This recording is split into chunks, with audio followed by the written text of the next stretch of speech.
Hello, I'm Pastor Horace Douty in Lexington, Virginia, and each Sunday by way of YouTube I bring you a Bible meditation.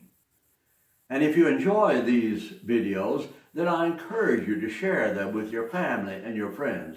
Go to Horace Douty YouTube, click on like, click on subscribe, and then click on the little bell that will notify you when the video comes up. Today, the subject of my meditation is careless words. If you think that Jesus Christ was always mild and gentle, then you have definitely failed to read the Bible.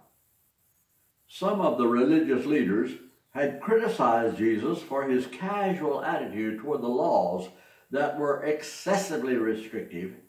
How many steps a person can take on a Sabbath day? Is it lawful to heal a sick person on the Sabbath? Can you pluck and eat a head of grain on the Sabbath? Is it legal for people to address Jesus as Messiah? On and on the questions went. And Jesus, remember, respected most of the laws, but sometimes his common sense prevailed. Never forget, Jesus Christ was a champion of common sense, and he urges you to do the same. With fire in his eyes, Jesus made some scathing comments.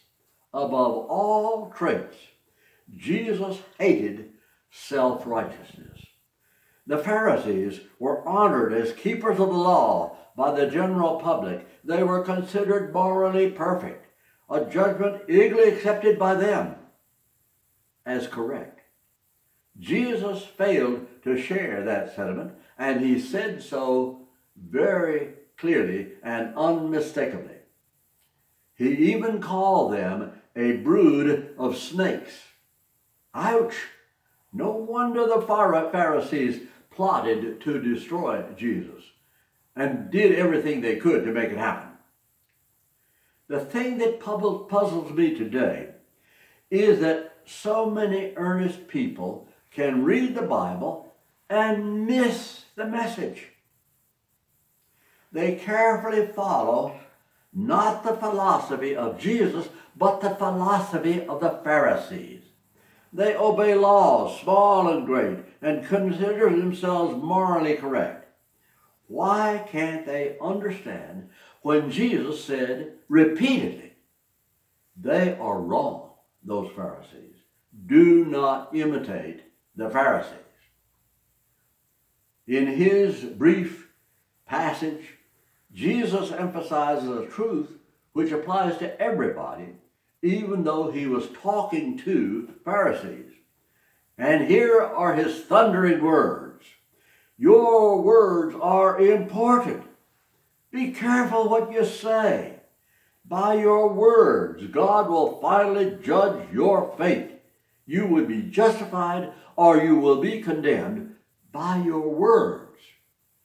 Really? Could he possibly mean that? From childhood, we are taught that what we do is important, and that is true, but we overlook the importance of words. One example, look in your mailbox. You will find stacks of word-filled papers, most of which you throw away and toss in the trash, and rightly so, because the words are not important. We have cliches drilled into us until we absorb them and think that they're correct. Here are a few. Talk is cheap. Actions speak louder than words. Sticks and stones may break my bones, but words will never harm me. What?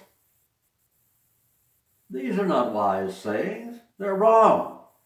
Words do far more harm than sticks and stones, which can break your bones, but words can break your heart. Words can destroy. You know. You have seen it happen. Be careful with what you say. In our day, too many words are causing pain all over the world. But that is only half the truth. The other half is that words can do good. Words can build a relationship, making a bond that lasts forever. Words can convey love. Words can bring magic and joy. Words can inspire an army and bring victory. Words can build your child's character. Words can bring comfort and encouragement and peace. In the opening verses of the Bible, God spoke and there was light. In response to a word, all the glory of this wonderful world burst into being. The heavens were spangled with stars, the blessing of sunshine, the sweetness of rain, all from the word that God spoke.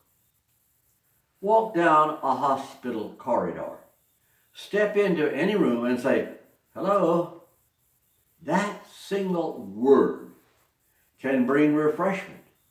It tightens the sheets, it opens the blinds, it fluffs the pillow, and brightens the face of a patient. Your word. Jesus has a reputation. His wisdom can be trusted, as proven by millions of people and centuries of history. He consistently urges you to act, to show compassion, to do good.